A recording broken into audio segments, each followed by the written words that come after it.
Okay, let's get started with C++.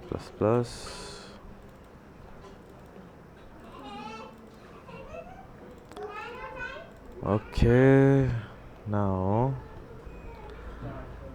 we were at. Okay, it's not here actually. I was done with this. I have to start here. Okay. Every widely used programming language provides a common set of features that differs in detail from one language to another. Understanding the details of how a language provides these features is the step towards understanding the language. Among the most fundamental of these common features are built-in types such as integers, characters, and so forth, variables which let us give names to objects we use,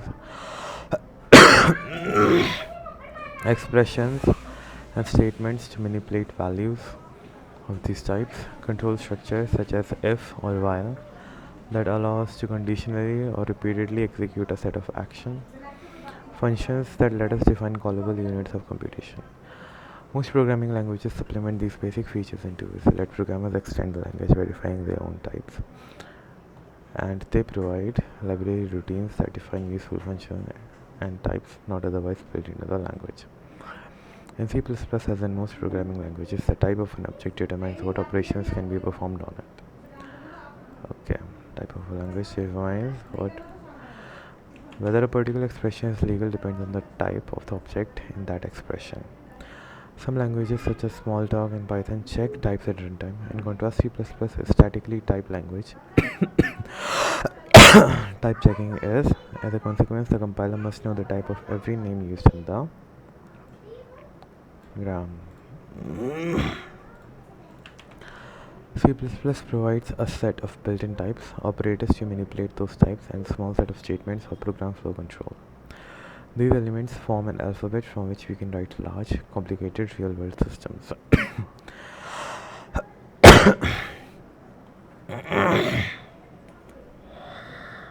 At this basic level, C++ is a simple language. Its expressive power arises from its support for mechanisms that allow the programmers to define the new data structures. Using these facilities, programmers can shape the language to their own purposes without the language designer having to anticipate the programmer's need. Yeah. Perhaps the most important in C++ is the class, which lets programmers define their own types. In C++, such types are sometimes called class types to distinguish this from the types that are built into the language. Okay. Some languages let programmers define types that specify only what data make up the type. Others, like C++, allow programmers to define types that include operations as well as data. A major design goal of C++ is to let programmers define their own types that are easy to use with the built-in types. The standard C++ library uses these features to implement a large library of class types and associated functions. The first step in mastering C++, learning the basics of language and library, is the topic of part 1. Chapter 2 covers built-in types and looks briefly at the mechanism for defining our own new types. Chapter 3 introduces two of the most fundamental library types, string and vector. That chapter also covers arrays, which are low-level data structure built into C++ and many other languages. Chapter 4 through 6 cover expressions, statements, and basics building of your own class types. As we'll see, defining our own types. As we'll see, defining our own types brings together all that we've learned before. Writing a class entails using fertility. Okay. Chapter 2, variables. Yeah. Types are fundamental to any program. Variables and basic types. They tell us what our data mean and what operations can perform on those data. C++ has extensive support for types. The language defines several primitive types, character, integer, floating point, symbol, and provides mechanisms that let us define our own data types.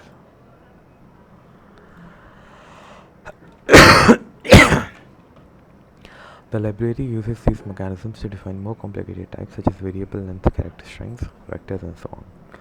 This chapter covers the built-in types and begins our coverage of how C++ supports more complicated types. Okay.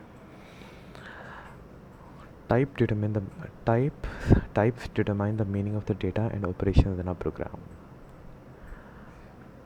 The meaning of even the meaning of even as simple as a statement as this depends on the types of ing. If ing are integer, the statement has the ordinary arithmetic meaning plus. However, if ing are sales time of term, this statement adds a component to these two objects.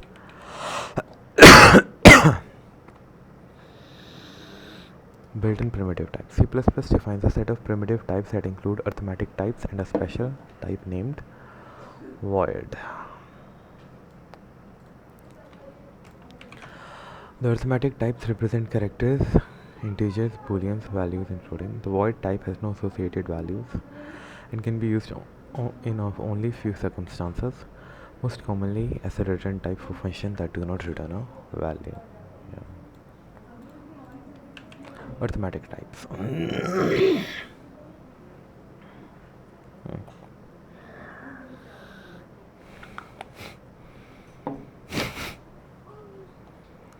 The arithmetic The arithmetic types are divided into two categories: integral types, which include characters, and boolean types, and floating point types. Okay. The size of, that is the number of bits in the arithmetic types, varies across machines. The standard guarantees minimum sizes as listed. However, compilers are allowed to use larger sizes for these types. Because the number of bits varies, the largest or smallest value that a type can represent also varies. Okay, bool character 8 bits, W wide character 16 bits. Okay. Unicode character. So these are the arithmetic type. Okay. Integer, long integer, 64 bytes. Float, 6 significant integer, double, 10 significant, extended precision. The bool type represents the truth value, true and false. There are several character types, most of which exist to support internationalization. The basic type is char. A char is guaranteed to be big enough to hold numeric values corresponding to the characters in the machine. Okay. To be big enough to hold numeric values corresponding to the characters in the machine's basic character set. That is, a character is the same size as a single machine byte. The remaining character, W character, are used for extended character sets. The W character is guaranteed to be large enough to hold any character in the machine's largest extended character set. The type A16 are intended for Unicode characters. Unicode is the standard for representing characters used in essentially any natural language. Yeah. Okay. The remaining The remaining integral types represent values of potentially different sizes. The language guarantees that an int will be at least as large as short.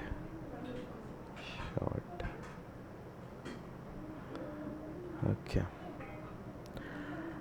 A long at least as large as int, and a long at least as large as long. The type long was introduced by the standard. Okay. Machine level representation. Computers store data as a sequence of bits, each holding 0 and 1, such as most computers deal with memory as chunks of bits, the sizes that are powers of 2. The smallest chunk of addressable memory is referred to as byte.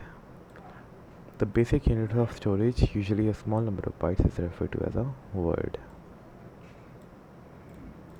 Okay.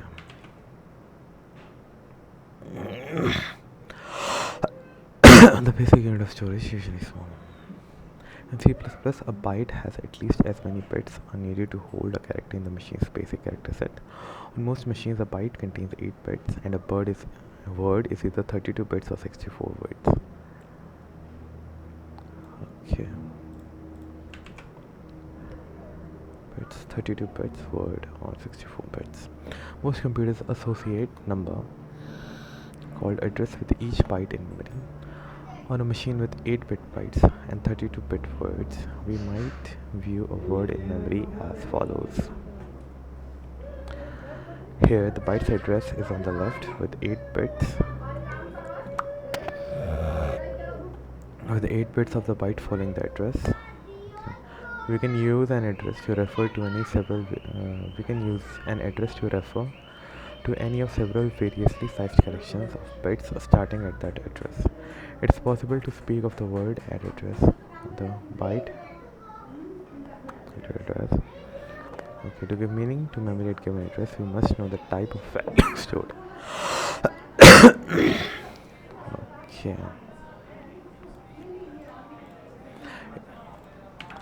If the object at location 7362424 has a type float, and if floats on the machine are stored in 32 bits, then we know that the object at address spans the entire word.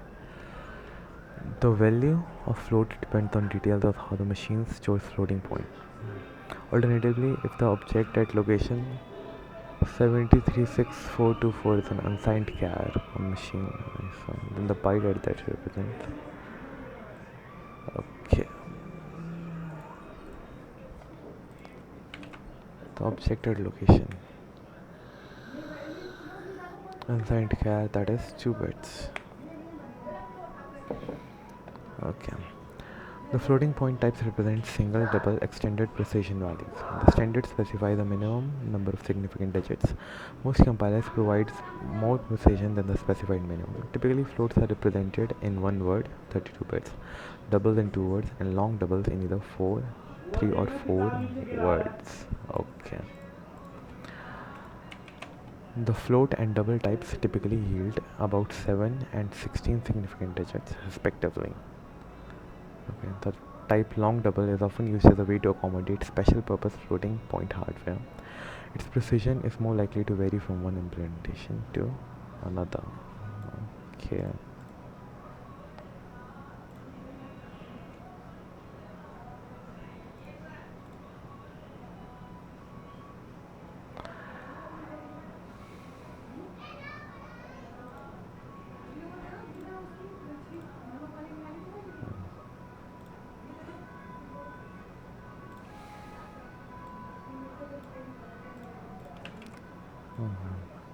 It doesn't hurt to know.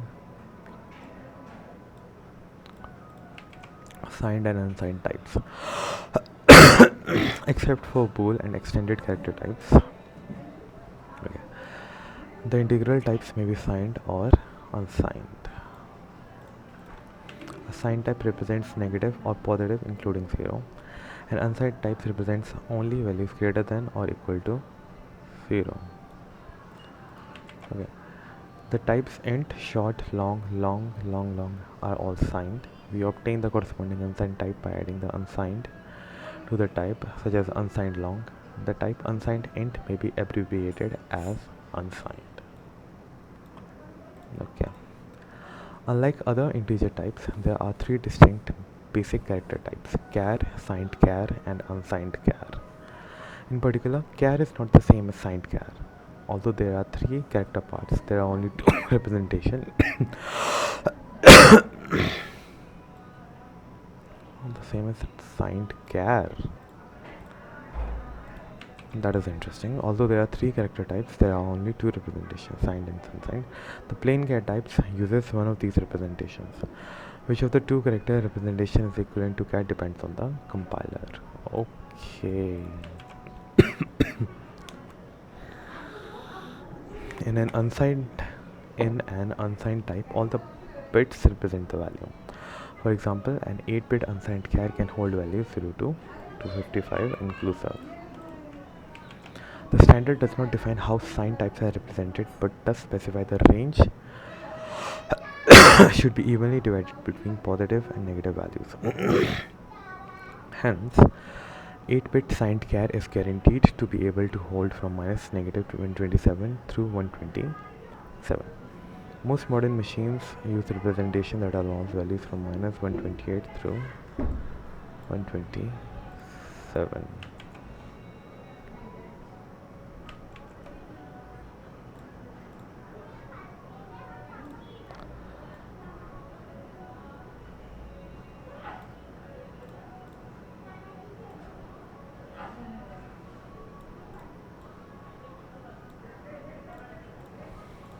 Deciding which type to use.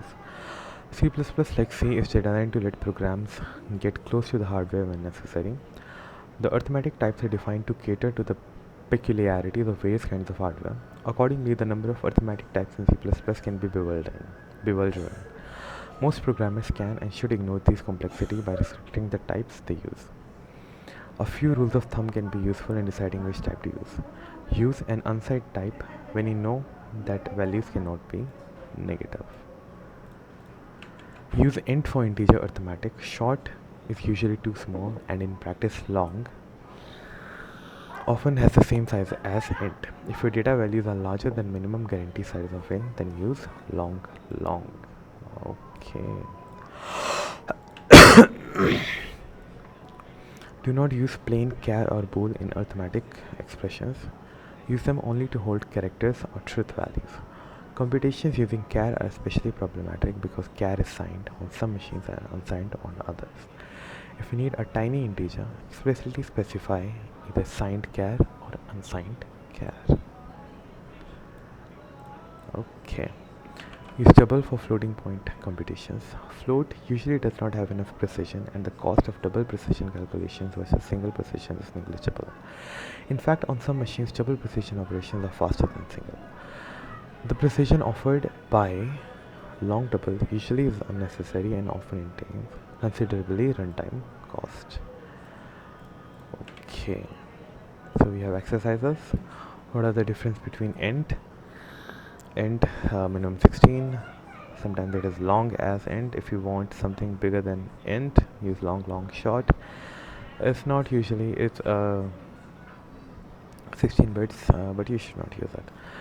In unsigned and signed, this represents all positive values. Negative infinity between float and double. Float has 7 precision, it has 13. You should usually use a double. Okay. To calculate a mortgage payment, what types would be used for the rate, principal, and payment? For rate, since it is usually float, double, principal, double. Okay, principal is right. Payment is can be done with int, then principal with double, and rate with double. Type conversions. Okay. The type of an object defines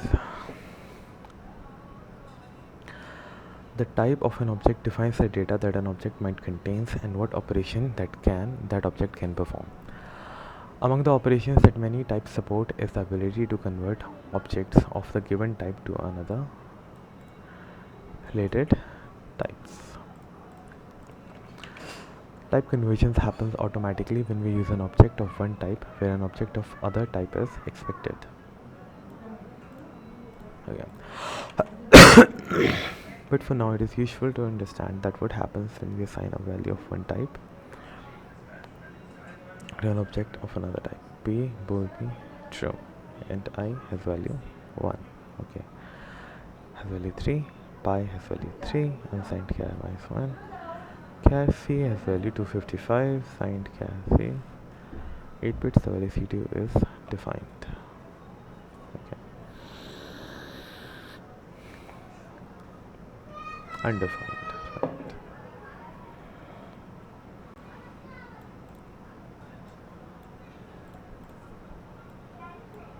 Because it can be either 0 or 1. It rounds back, and this value is okay. For negative, it rounds back. Okay. When we assign one of the non-bool arithmetic types to bool object, the result is false if the value is 0 and true otherwise. Okay. When we assign a bool to one of the arithmetic types, the resulting value is 1 if the bool is true and 0.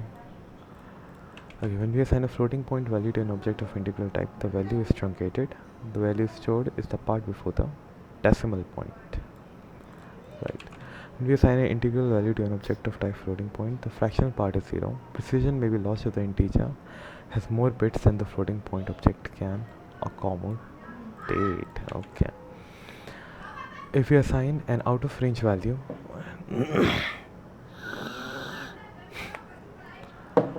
if we assign an out of range value of object to unsigned type, the result is the remainder of the value modulo the number of values the target type can hold. For example, 8-bit unsigned can value 0, 2. If we assign the value outside of this range, the compiler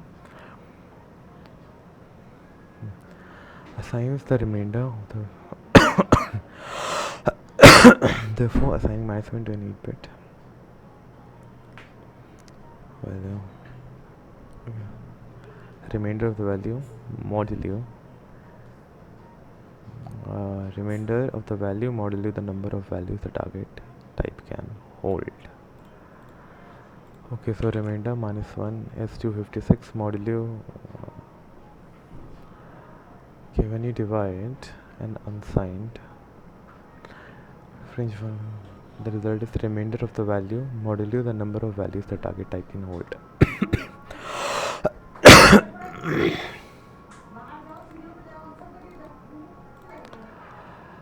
Signed and unsigned. I have defined. Okay. Unsigned values are all positive values including 0, and if you try to send negative value to an unsigned value, then it wraps around. For example, if your data type is a range of 20, when unsigned, and if you try to assign it a negative value, same as 2, it will just loop around to give it a value of 1. That is, okay.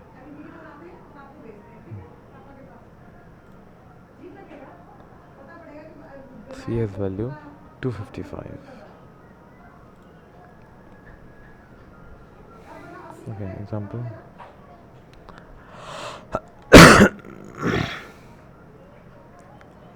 $300. Okay, it says remainder. Remainder. What is left? Remainder. What remainder? For example, 8-bit unsigned char can hold 0 to 55 inclusive. If we assign a value out of this, the compiler assigns the remainder of that value modulo. Therefore, -1 to an 8-bit unsigned char gives that object the value 255.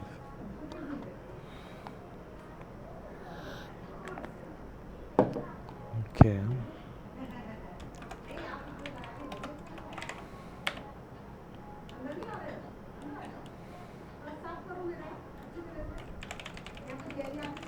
Unsigned cache.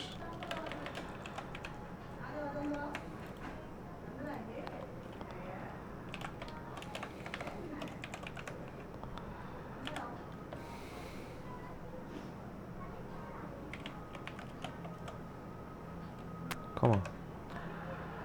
But let's see what value does it have. 44. Okay. 256 plus 44 is, yeah.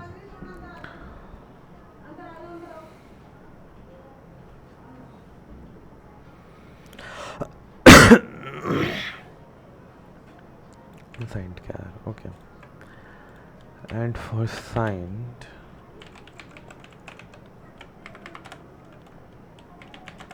the value is still, though it is undefined.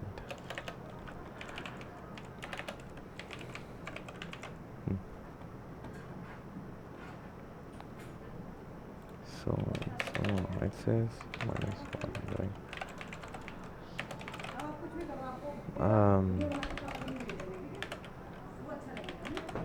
It's 255. Okay, so if it goes out of range, I still will just loop around. Out of range, remainder. I think it says find a negative value, loop around to give it a value of 19. Loop around from the back. You're out of range. and the very modulus of the total range represented by that number. Okay, so I say -5, yeah, 251. Okay, so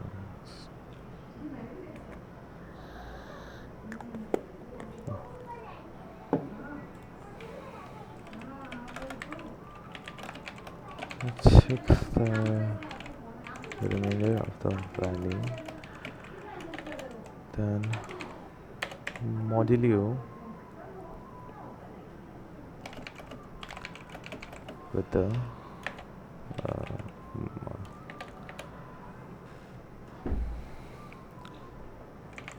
range. For example, let's say 300, find cash 300, another equals 300,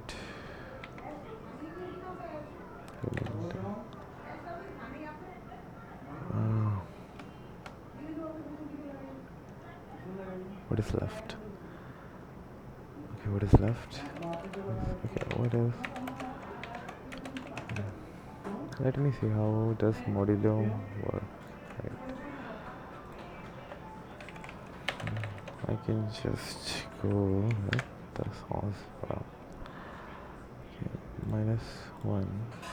Where is the modulus? Function.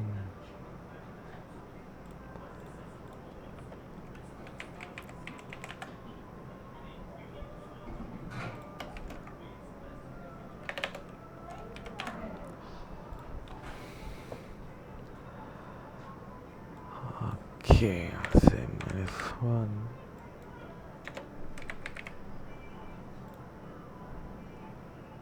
$255. Okay. Oh. Okay. So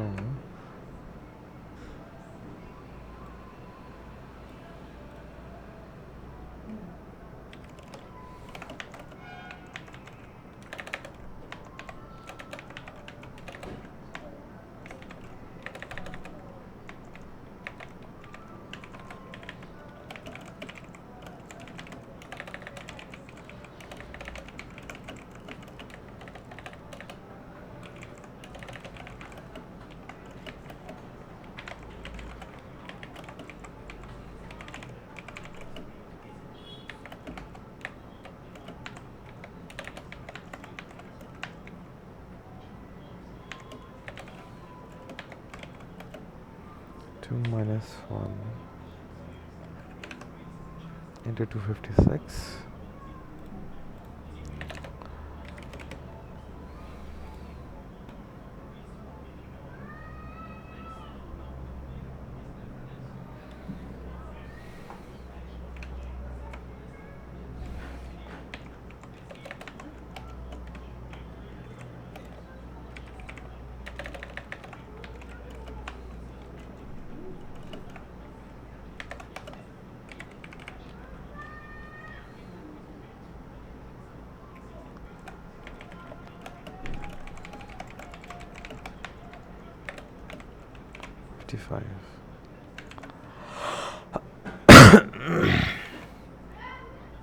Yeah, that is how modulo works. So in the case of signed can, the behavior remains undefined. Okay. If you assign an out of range to an object of sign type, the result is undefined. The program might appear to work, it might crash, or it might. Okay. Avoid undefined and implementation defined behavior. Undefined behavior results from errors that the compiler is not required and in sometimes not able to detect. Even if the code compiles, a program that executes an undefined expression is in error. Unfortunately, programs that contain undefined behavior can appear to execute correctly in some circumstances and or on some compilers. There is no guarantee that the same program compiled under a different compiler or even a subsequent release of the same compiler continue to work correctly. No is any guarantee that what works with one set of inputs will work with another.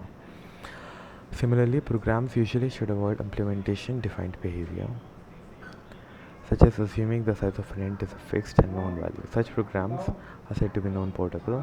When the program is moved to another machine, code that will implementation defined behavior, tracking down these sorts of problems. Unpleasant. Okay. The compiler applies these same type combinations when we use a value of one arithmetic type where a value of another arithmetic type is expected. For example, when we use a non-bool value as a condition, the arithmetic type is converted to bool if we had assigned the arithmetic type. Bool in the same way that it would be converted if we had assigned the arithmetic bool to okay. If the value is 0, the condition is false. 1 is true.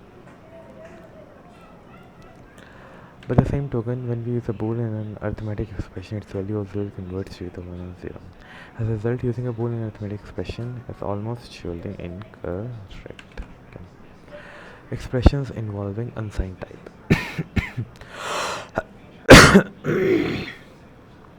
Although we are unlikely to intentionally assign a negative value to an object of unsigned type, we call all too easily write code that does so implicitly. For example, if we use unsigned and int values in an arithmetic expression, the int value ordinarily is converted to unsigned.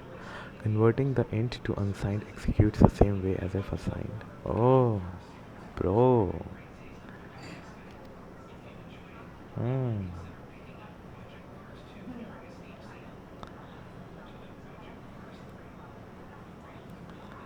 That is wrong. Means this gets upgraded to an unsigned. Converting an int to unsigned executes the same way as if we assigned the int to an unsigned. Okay. Negative value.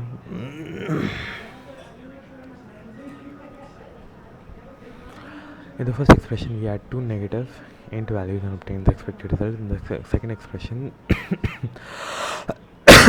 converting unsigned beforehand. Converting a negative to unsigned behaves exactly if we attempted to assign the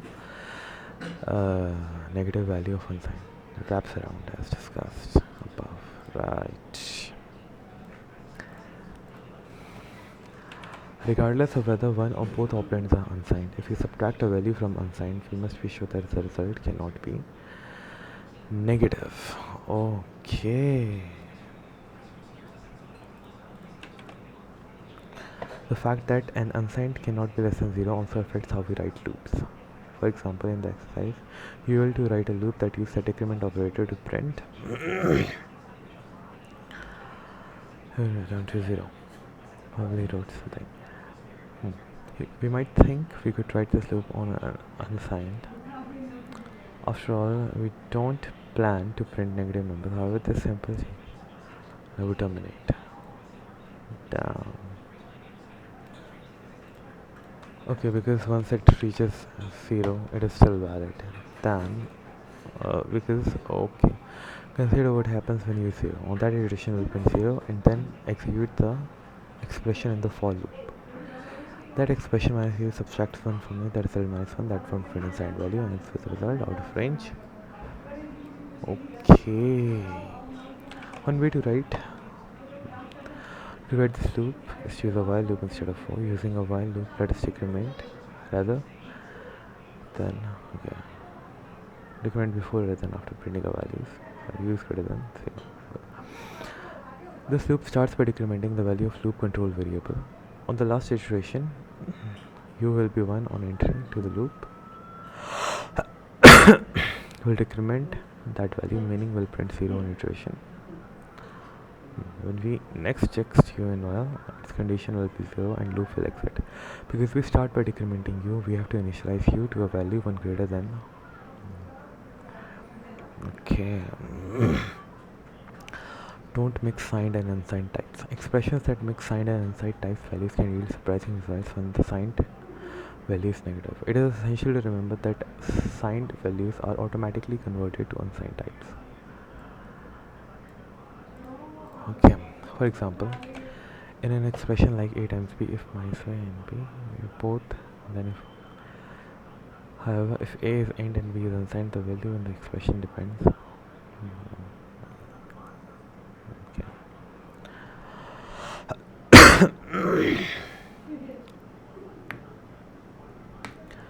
Corrective.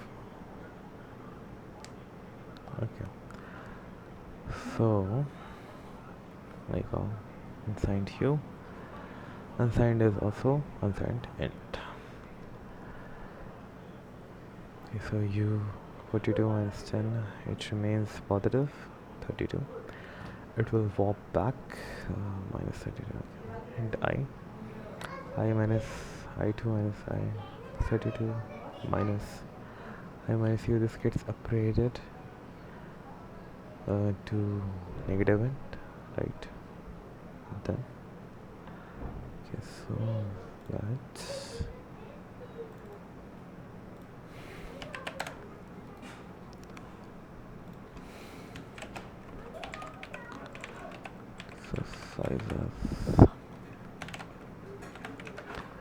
exercise to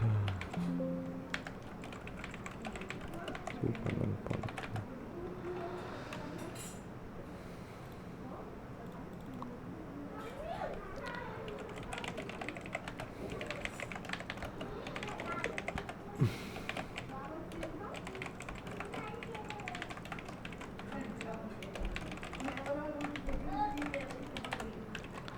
Yes.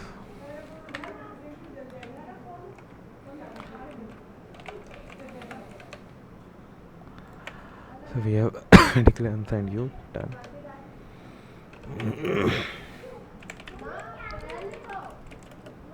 Equals 10 and u2 equals 42. Then int I equals 10 and I2 equals 42. Okay. Here we go. u2 minus u. U minus u2. So warp back.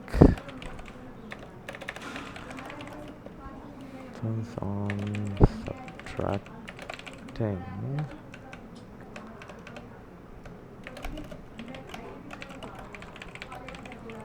Be negative 32 and it's not valid.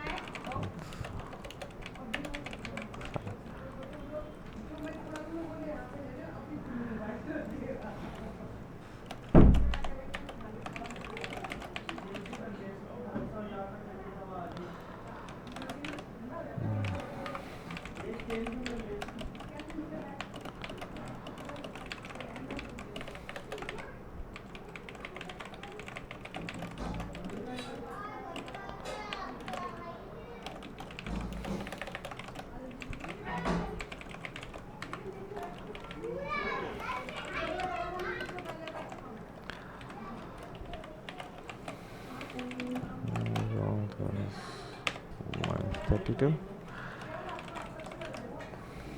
y minus u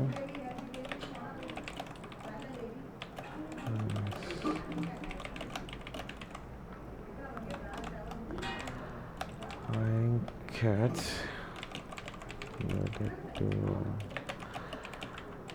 unsigned type.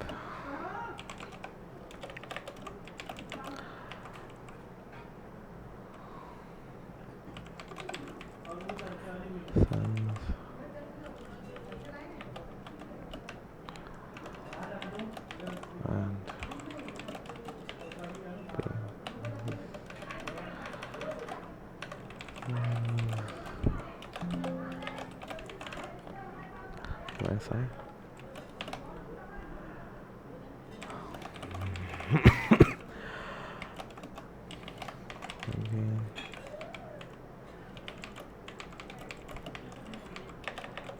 into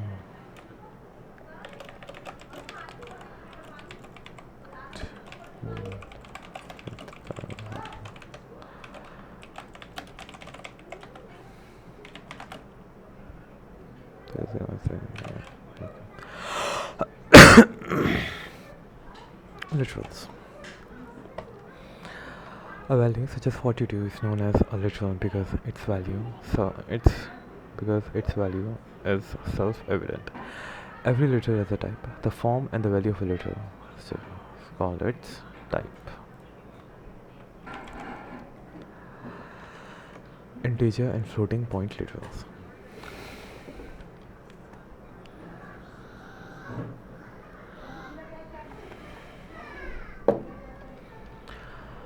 We can write an integer literal using decimal. Recording. Okay. Integer and floating point literals. We can write an integer literal using decimal, octal, or hexadecimal notation.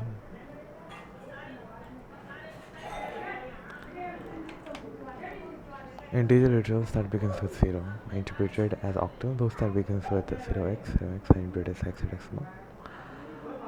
Okay. Decimal, octal, hexadecimal. The type of an integer literal depends on its value and notation. By default, decimal literals are signed, whereas octal and hexadecimal literals can either be signed or unsigned. Okay. A decimal literal has the smallest type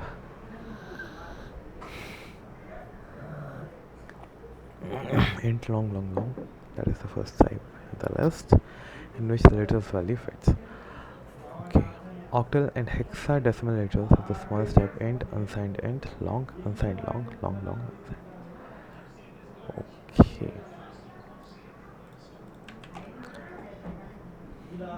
Negative or positive. It is an error to use a literal that is too large to fit in the largest related type. Okay.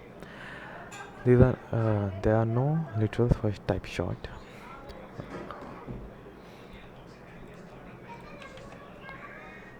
There are no literals for type shorts that we can override these defaults by using suffix. Although integer literals may be stored in signed types, technically speaking, the value of a decimal literal is never a negative number. If we write what appears to be negative decimal as 42, the minus sign is not part of the literal. The minus sign is an operator that negates the value of its literal. Oh. Open.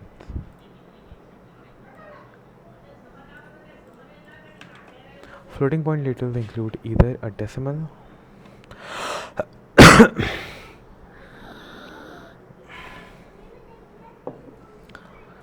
floating point literals either include a decimal point or an exponent specified using the scientific notation. The exponent is indicated by a or okay. By default, floating point literals have a type double. We can override. Okay.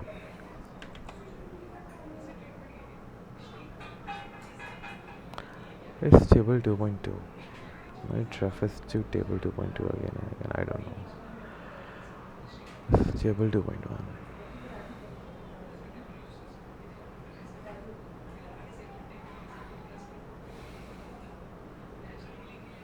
Okay, character and character string literals. A character enclosed within single quotes is a literal for type cat. 0 or more characters enclosed in double quotation is a string literal. The type of a string literal is array of constant chars, a type we'll discuss.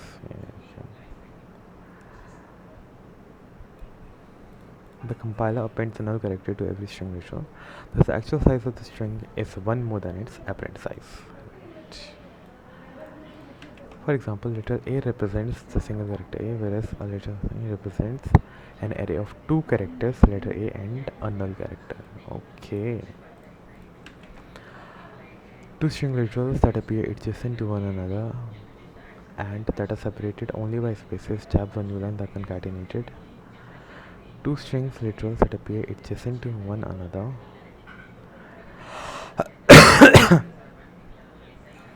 Need to write a little that would be otherwise to fit in a single line. Okay. Multi-line string ritual. Okay, separated by two double quotes. Stitching integrated into a single string ritual. Escape sequences. Some characters such as backspace or control characters have no visible image. Such characters are non-printable. Other characters, single and double quotes, question mark, backslash, have special meaning in the language. Our program cannot use these characters directly. Instead, we use an escape sequence to represent such characters. An escape sequence begins with a backslash. Okay. The language defines several escape sequences. We use form feed, carriage return.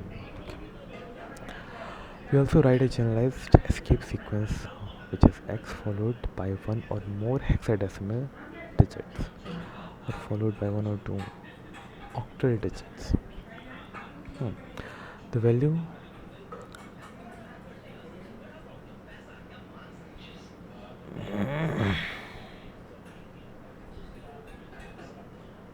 no bell. The value represents the numerical value of the character. Okay.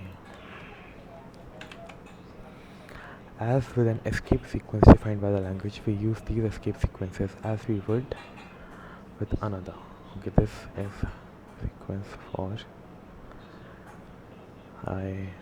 This is M O and then M, right?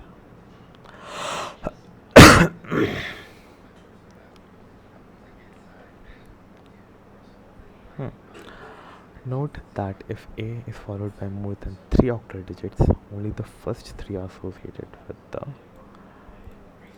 Okay, for example, 1, 2, 3, 4 represent two characters.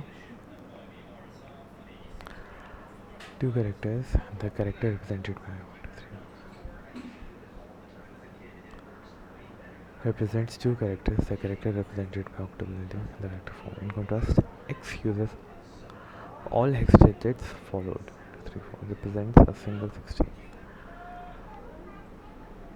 Both bits corresponding to these 4 hexadecimal digits. Because most machines have 8-bit CAS, such values are unlikely to be useful. Ordinarily, hexadecimal characters with more than 8 bits are used with extended character sets.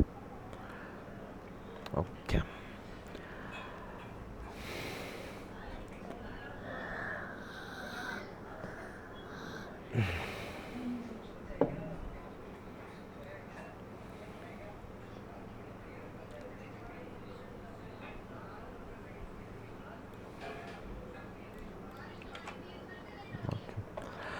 Specifying the type of a literal. We can override the default type of an integer, floating point or character return by supplying suffix or prefix. Okay.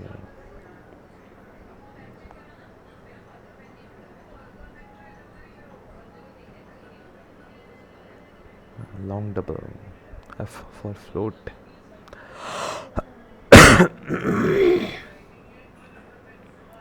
Okay, these are prefix U, Unicode and Unicode. Okay, and these are suffixes. When you write a long letter, the uppercase L, the lowercase l is too easily mistaken for a digit. Okay. Nice. White character, Unicode character, 32 characters. Okay. Unsigned, long. Okay, these are suffixes. We can independently specify the signedness and size of an integral literal. If suffix contains a U, the literal has unsigned type. So a decimal, octal or hexadecimal with the U suffix has the smallest type, unsigned int, unsigned long. Value fits. Okay. If the suffix contains an L, which is long, then the literal's type will be at least long. If the suffix contains L L, long, long. This is useful. We can combine hue with either L or U. For example, a literal with the suffix ul will be the unsigned long or unsigned long long, depending on whether its value fits in unsigned long. Okay. Boolean and pointer literals.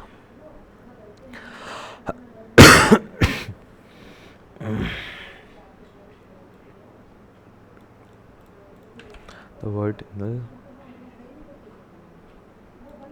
Okay. Section.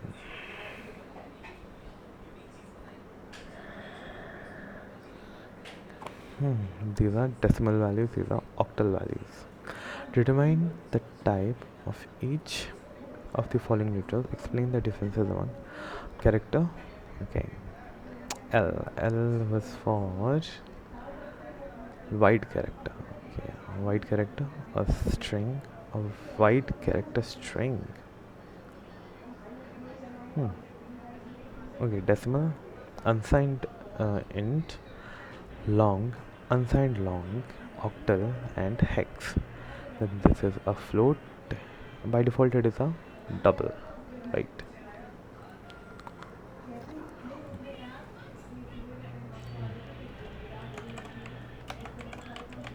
By default, 3.14 is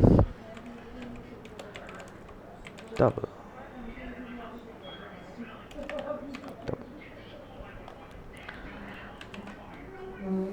Right. Yeah. L is long double, long float, and this is a long double, either a long double. This is a float. Then we have integer, unsigned. This is a double. This is also a double with exponent. Decimal values, octal values. Okay. 145.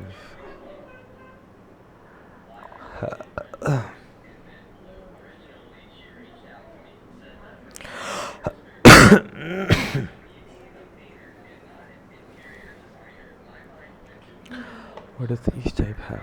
Who goes with? Okay, octal value 145 will be considered octal value. Okay. And it says F. That doesn't mean anything. This is a long double. This is a float. This is a long double.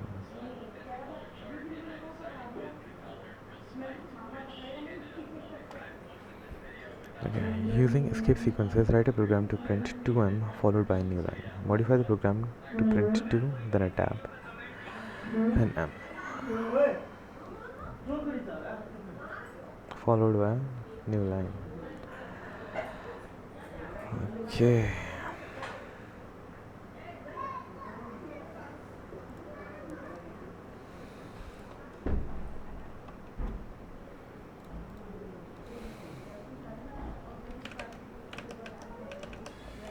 What exercise is this? 2.1.3.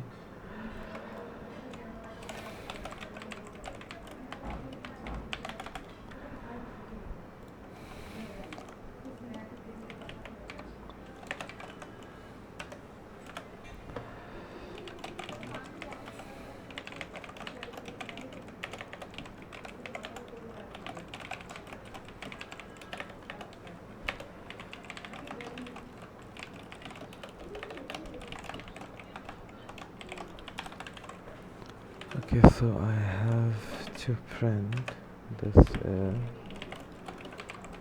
2.8 and 2m followed by a escape sequence of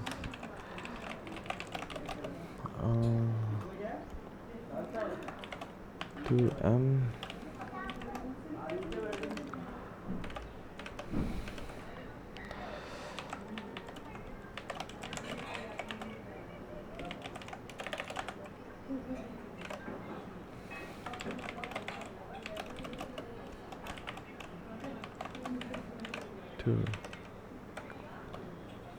to M. I'm gonna tap then M.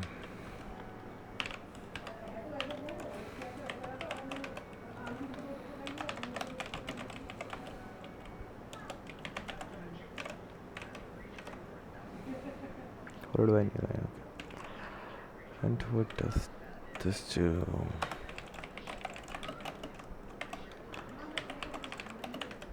What equals escape character 1 4 5 Vicus question mark escape character 0 1 2.